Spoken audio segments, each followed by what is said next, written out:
That, my friend, is an AR5. That is the factory transmission that came out of this 2007 Chevy Colorado. This is a 5.3 liter LS engine. Gen 3, this came out of a Chevy Tahoe. We're wanting to ditch the old 2.9 liter that came in that truck and go with the 5.3 liter, but in order to do so, you need a FabBot kit. Coming over here to our pile of FabBot we need our billet AR5 to 4L60E adapter plate and our 4L60E bell housing. So getting right into this, first thing we need to do is get this stock bell housing off our AR5 transmission out of the way. We're gonna go ahead and pull the throwout bearing out of the way. Oh, that's tight. This thing wants some action from Papi Chulo, that's what it is.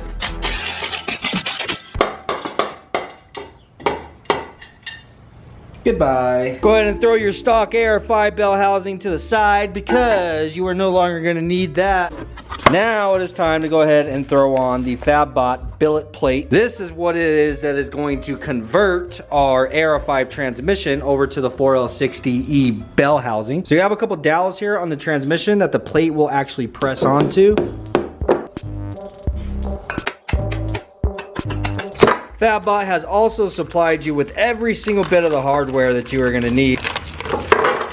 Alright, so once you get the adapter plate actually pressed onto those dowels, it is actually going to be bolting to the transmission in the same place that the stock bell housing bolted up. There was a total of 9 bolts in which FabBot has provided you with new hardware. There are 6 of these silver ones that are going to screw in. So 1, 2, 3...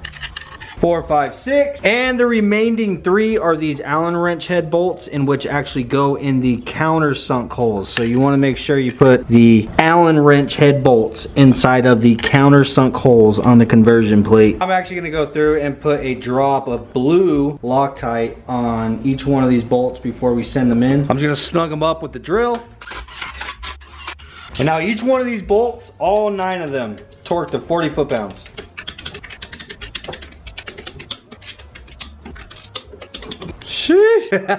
Dude, that looks freaking cool, man. It looks super dope. So the remaining bolts here is for actually bolting the bell housing to the plate. These are to replace these lower 3 that are actually still on the transmission. These are factory bolts, but if you hold this bell housing up here where it goes, you can't get it to sit flush because the head of those bolts are sticking out. They're protruding past the plate. So you swap these out with these 3 and then that'll bring the head low enough.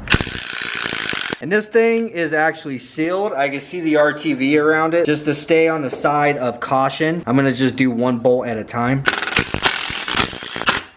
Moving on with our FabBot kit here. So this is the stock throwout bearing. Our kit came with a brand spanking new throwout bearing. Ow, baby. Hell freaking yeah, that thing is greasy, damn it. So this is basically the same as your factory replacement, but we need to do some alterations to it. These 2 little guys right here need to come out of there. Kit comes with everything that you need to convert this over to -3 AN line. So that's what we're gonna be doing. It comes with a custom little press-in fitting right here that you will replace this feed. And then the bleeder, you unscrew that and it's got another fitting in there that you screw in place of it. So once you get all your lines on and you go to bolt this on, which we're gonna do here in a moment, but I just wanna show you guys, this is how it normally would bolt, but you're actually gonna flip this thing around and bolt it the opposite direction. And then our lines are gonna swoop around and they got fancy little grooves right here, actually CNC'd inside of the billet plate. So our lines will be able to travel through here in between the plate and the bell housing to the outside of the transmission where it is you need them. Alright, so probably the hardest part of this entire process so far is to get this damn thing out. It's a little roll pin that actually holds this factory fitting on there. You got to get that thing out. We're struggling to find something that we can use to hammer it out. Definitely recommend clamping this thing down to a bench or something so it's not moving around on you. And we are going to continue working on this until we get that sucker out of there. It's almost there. They're coming. Oh, god damn, how long is that freaking thing, bro? Good lord.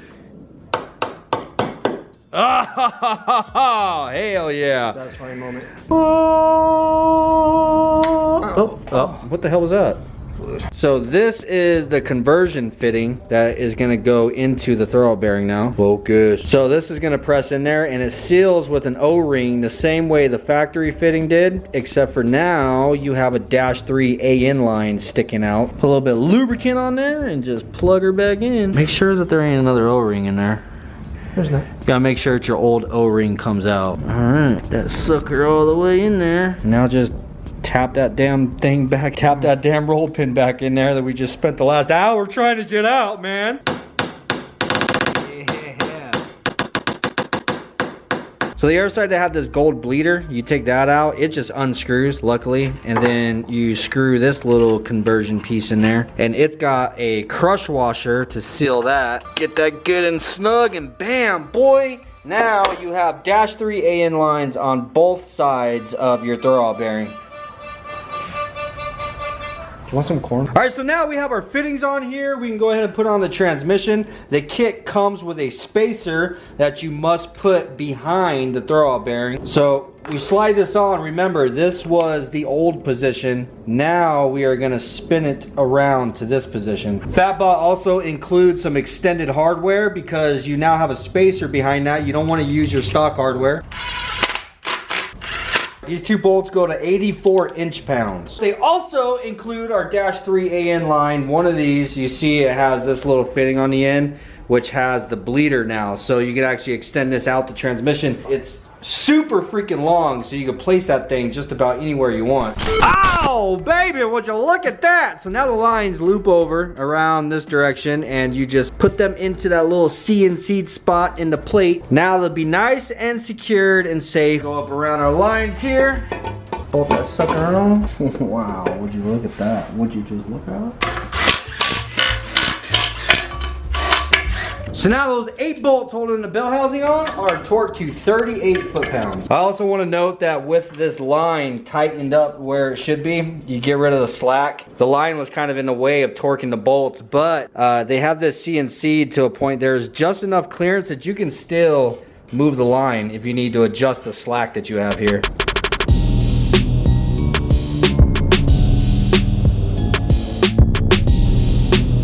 You also get a brand new clutch with your FabBot kit, so make sure that you look through the options. They have different stages, 1 through 3. You want to make sure that you get something that is going to suit your needs. So they have 3 different options for the flywheel. If you want to get a stock LS flywheel, they have that available for you.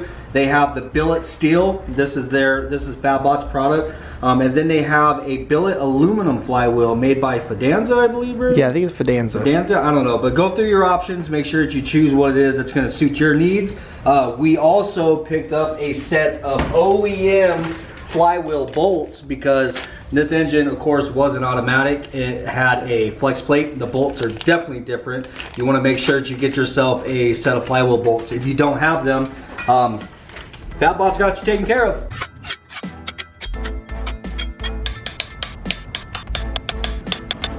Oh, I might need to get up for this one. Good Lord.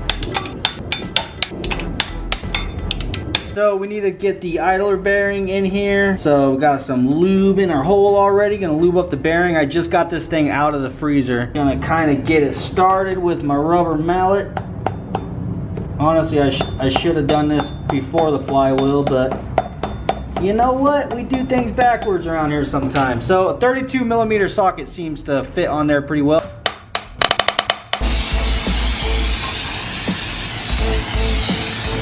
All right, got this thing all ready to go. Just gonna get all the oil and everything wiped off of it. So I know I've mentioned this, but we did get the stage 2 clutch.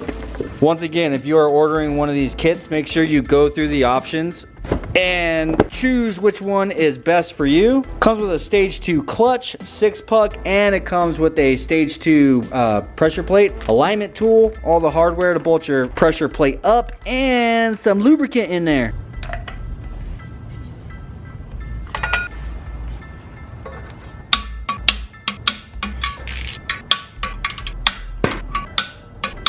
All right, so we went through stage of 4 on this. 7, 18, 30, and then 52 is the final torque. So 52 foot-pound.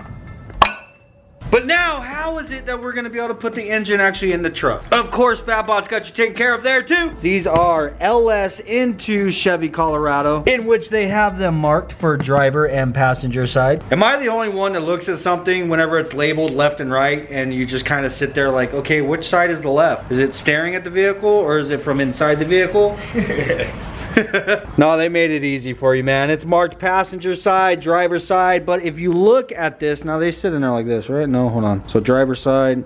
So yeah, the D you want to be legible. This would be the driver's side of the engine where those 4 bolts are at. That's where it bolts up. That's the factory hardware that Braven screwed back in there so we don't lose it. So if you see the angle of the mount, so it's gonna be at kind of an angle like that, right? So if you get in here and you look at the mounting point, the little engine brackets right here, they're actually on the Colorado, and you try to hold this in that same position, it's not gonna get there because this is in the way. So we actually need to take the grinder and kind of cut a notch out of the top of these. You're just going to take the corner off, man, on both sides, just to make some clearance for our mounts. Wow! All right, so I'm trying to do this to where you guys can see what it is I'm going to be taking off. I'm not going to take nearly as much off of this side as I am the driver's side, because this side doesn't seem like it needs as much clearance. So I'm going to be knocking the ear off of that, man, just that little corner right there, and then I'll probably come back with a soft disc and just kind of round it. Now over here, it needed a little bit more, so I'm just going to take kind of a larger triangle out on this side. This is a before of the driver's side, and this is a before of the passenger side.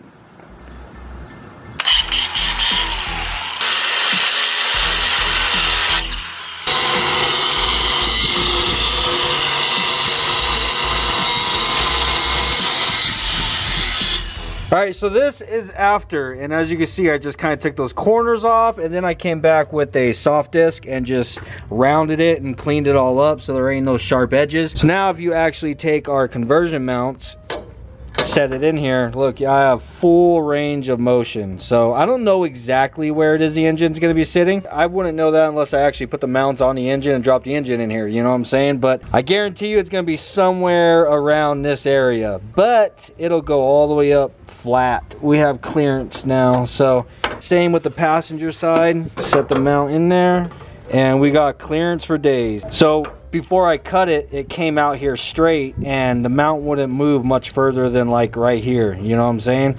Same with this side, it wouldn't move further than like right there. So that's all you're looking for, is just to make enough clearance that the mount isn't going to come in contact with that. This is a before of the driver's side, after. Before, after. And this is a before of the passenger side, after. Before, after.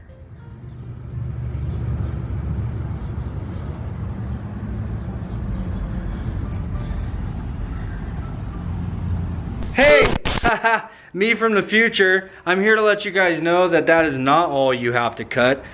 You actually need to cut the other side off as well. Don't ask us how we know. We just know these things. It's not that we find them out the hard way by trying to put the engine in and realize that the squared up portion on the other side actually runs into the stock manifolds. Yeah, so the portion that we cleared for the mounts, that's great, that's fine and dandy. You basically need to carry that cut all the way around to the other side, because now this portion right here actually hits the manifolds. Didn't have as much of a problem over here. We were able to get the mount in, but over there on that side, we couldn't get the mount to go all the way down because the stock exhaust manifold is literally sitting on there. So there's the previous after. Previous after. That is the after.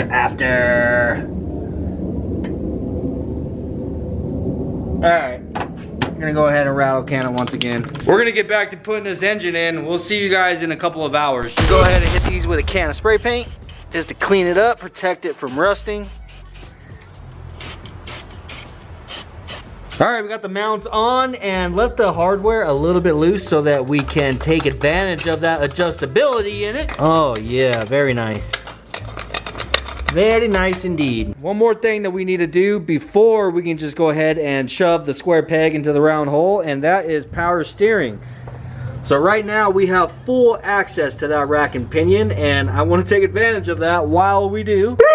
Do you really think FabBot doesn't have you taken care of for the power steering as well? This right here is everything that you need to run your LS power steering pump to your Colorado rack and pinion. Alright, but you're gonna need to identify your high pressure line. So one side is your feed line, one side is a return. Looking at the power steering pump that is actually on the LS engine, you see this line right here. We are going to be removing both of these lines, but do you see how one of them is connected with a hose clamp? That one is going to be lower pressure than the other one that has a high pressure line. So anytime you have lines that are like this, that are factory crimped, that is going to be a high pressure line. This is a low pressure line. You could tell because the line is held with a hose clamp. So coming out here to the stock engine that we pulled out of the Colorado, it still has the power, all the power steering, everything on it. That is the shape that is on our rack and pinion out there. So if you follow this line back to the reservoir for the power steering, you see we have the same exact thing. This one has a hose clamp. This one is a high pressure line. So following that line all the way down to the fitting, the one that actually has the hose clamp on it is the one on the right. Boink!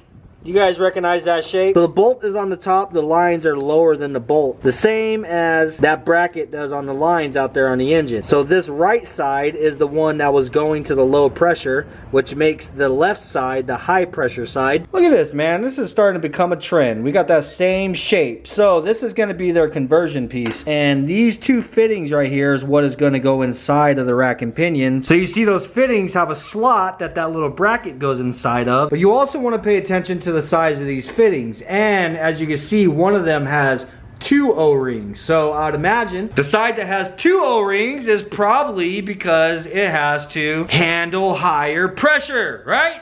God dang, boy, we learning around here. All right, so now we figured out where it is these things are gonna go. I'm gonna go ahead and put some engine assembly lubricant, or as I like to call it, sriracha sauce, on these O-rings so that we don't tear them as we are putting them in. You wanna kind of work those O-rings in there by hand. Put a little retainer bolt in there.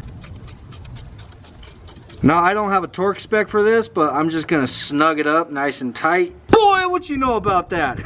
So now our rack and pinion is converted over to AN. Now as for the lines themselves and the power steering pump, they have a conversion fitting for the power steering pump as well. We are going to be converting that over to AN, and comes with a hose clamp. So like I mentioned, we are not going to be using these factory lines, but I just want to demonstrate this for you guys really quick. This high pressure line screws in to the power steering pump. So where that line screws in, it's going to be taken out and it's going to be replaced with this conversion fitting. So it's going to convert it over to an AN line. Now looking at the lines themselves, so you see how this one has the AN on both sides, and this is going to be our high pressure line, and then this one has the AN only on one side and it doesn't have it on the other side. They include a hose clamp. So that is because this is going to be replacing this factory line, which is held on with a hose clamp. So that's going to be our low pressure side. Just make sure you guys don't hook this up backwards. I would imagine that would probably be really bad. You're either going to burn up your power steering pump or even your rack and pinion. Just pay close attention to what it is that you are doing and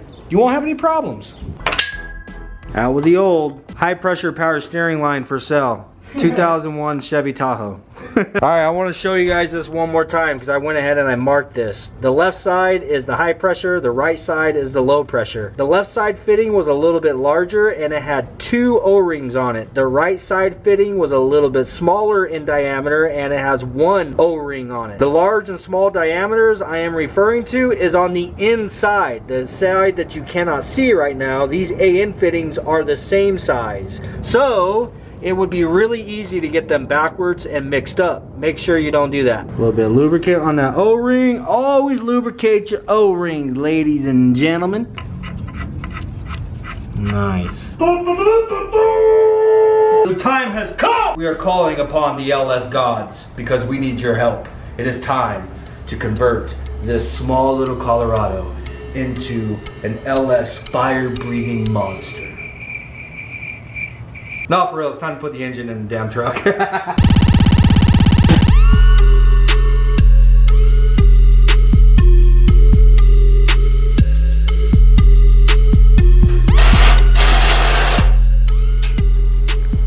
All right, there they both are. We got both engine mounts in, bolted. This thing is officially LS swapped. I already showed it that we had to go back and do a little bit more cutting because it was hitting the stock exhaust manifold. That's the only issue that we ran into. Once we figured that out, we lifted the engine back up, chopped off the other side of those brackets, freaking went straight in, bro. It's almost like it was meant to be. No, it fits in here great. Even the stock manifolds work, which, I mean, with just, of course, like... Yeah, it's going to be tight. It's definitely going to be tight, but it looks like they're going to work, man. I would not want to have to switch out a manifold with the engine in there. Honestly, anything, bro. Anything at all. If you're doing spark plugs, pull the engine. I'm just kidding, bro. All right, that only leaves one more thing that's got to go in there. This big old hunk of junka.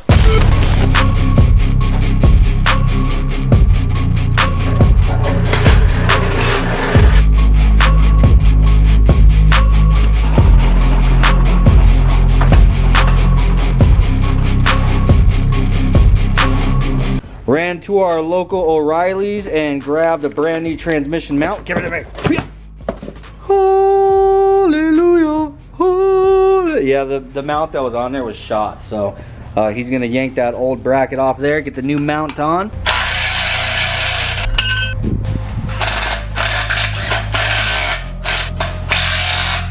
All right, before we get this thing stabbed up in there, I want to show you guys. If you're interested, I want to show you guys the clearance that we have in order to get that transmission up in here. I think the engine will actually tilt a little bit. Can you tilt the backside of the engine down, Braven? Oh yeah. Yeah, we might put either the engine hoist on the front and try to kind of get the engine to tilt, or put a jack underneath the front somewhere and get the engine to kind of tilt, just to give us that little bit of extra space to get that bell housing up in there. But it's not terrible, dude. I think it was a lot less room on my S10 Blazer, that's for damn sure.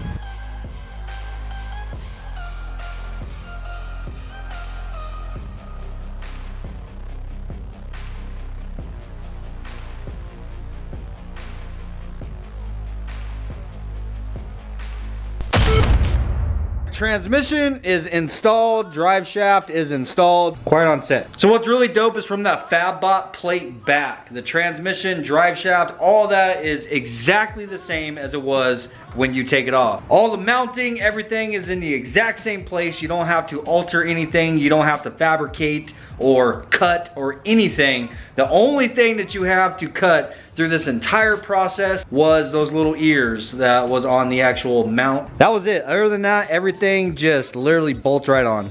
That's freaking dope. So there it is, man. This thing is now LS swap. So obviously we still have a lot left to do as far as wiring, fuel, cooling, air conditioning, all of that. And that is going to be in the next video on the Colorado. That is going to take a little bit of research and all that stuff. FabBot, I'm calling you out, man. We need AC lines. At least, right? Yeah. Just AC lines would be huge, man. So who knows? They might have that in the future. Anyhow, guys, this went so smooth. Like, this literally took us a weekend, man. Only because we're trying to clean everything and make everything nice. We didn't want to just rip it all out and throw it all back in. We wanted to clean everything up and make it nice, you know what I'm saying? Had a bunch of gaskets and everything that we had to do on the engine. So really, we could have had this done in a day. Yeah, it would have been like a day probably. Yeah, like literally in one day, bro. So super simple. FabBot made everything just super simple for you guys. We got those power steering lines on down there. There's the AN lines going into the rack and pinion, and they run up there to the power steering pump. I'm actually blown away how easy this was. This really was an easy process, but you gotta pay attention to things like the power steering.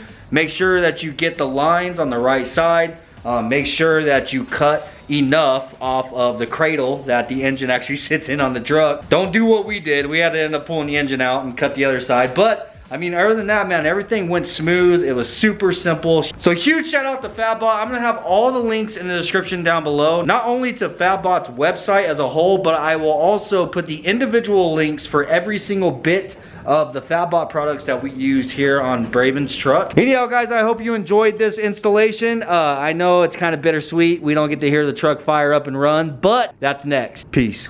Hey, later there, Rughead. Later there. Can I even call you Rughead now? You're kind of like you're a man now, bro. You know what I'm saying? You got an LS swap Colorado, boy.